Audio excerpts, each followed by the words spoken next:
Today, Wednesday the 11th of November, is Armistice Day, the formal name for Remembrance Day.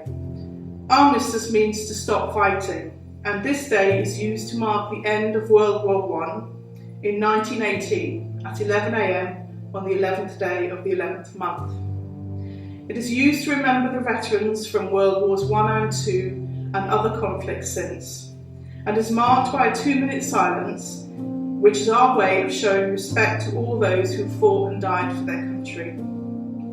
This year is also the 100th anniversary of the burial of the unknown warrior in Westminster Abbey. This was an unidentified British soldier killed on a European battlefield in the First World War. This burial took place on the 11th of November 1920, 100 years ago. It's important for us to remember and keep this tradition because these brave people fought for our freedom and the rights that we have today. As many of you will know, Remembrance Day always takes place on the 11th of November, as this was the day in November 19 that the armistice was signed that drew the First World War to a close and put an end to the conflict which had taken the lives of over 16 million people.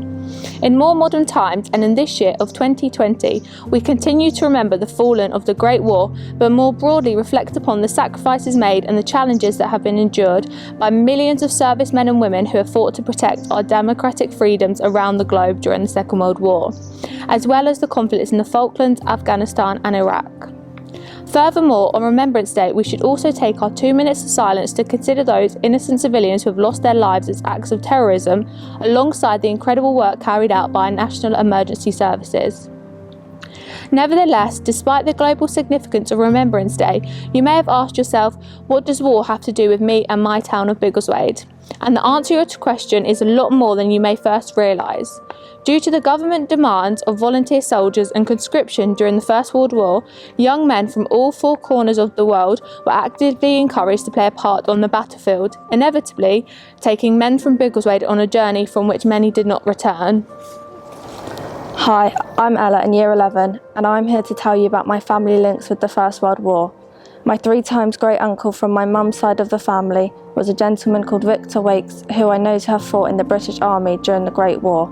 Victor was from Biggleswade and lived at 20 Hitchin Street, just opposite where the Pembroke Arms pub is today. Although I never met Victor, I'm really proud to say that a member of my family was able to serve his country in a time of need, but also relieved to hear that he was one of the men who were fortunate enough to return back to Biggleswade after November 1918. I think it is incredibly important that these men from our town are not forgotten, especially now as there are very few people left who would have remembered my great-great-great uncle Victor. I think it is up to us to keep their stories of honour and sacrifice as relevant as ever before. Hi, I'm Connie in Year 9, and I also have a direct family link to the First World War through a relative who lived in Biggleswade. My story is similar to Ella's in the respect that it was my 3 times great uncle who served in the conflict, a gentleman called Joseph Watts, who is a relative from my mum's side of the family. Joseph lived at 10 Chapel Fields, which is on the path that runs alongside St Andrew's Lower School. The same house he lived in still stands today. Joseph volunteered to serve in the British Army in the early months of 1916 and was stationed on the Western Front, which were the well-known trenches that ran through France and Belgium. Joseph was able to serve around 18 months near Ypres before he was tragically killed in action on the 27th of October 1917 during the Passchendaele offensive. Like many men on the Western Front, Joseph's body was not able to be returned home for a traditional burial, so huge commemorative sites were created in France and Belgium to remember those fallen men. My great-great-great-uncle Joseph is commemorated at Tynecott Cemetery, which is the largest Commonwealth cemetery in the world, holding the names of around 45,000 soldiers, and which I have been fortunate enough to visit during my Year 8 history trip. This was an incredibly humbling experience, and I now know that even though I never had the chance to meet Joseph, his time spent on the Western Front must have been one of courage and fear, risking his life to protect our country from potential harm. We hope that Ella and Connie's stories have helped to educate you more about the sacrifices made by people from our town, and to show you that these heroes from 100 years ago would have walked the same streets and lived in some of the same homes that you do today. As these young men, many still teenagers, left Biggleswade, they surely would have had a real mixture of emotions, excitement, honour and apprehension about what they were about to experience on their respective battlefields.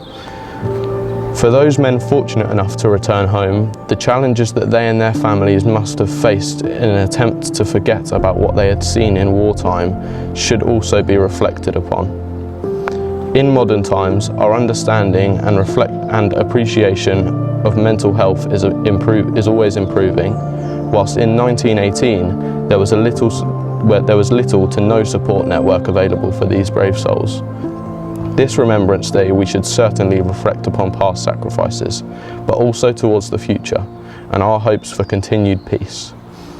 I'll leave you with the words of Robert Binion, a part of his iconic poem For the Fallen, which was written in 1914 during the first weeks of the First World War, and stands true in memoriam of those who gave their today for our tomorrow.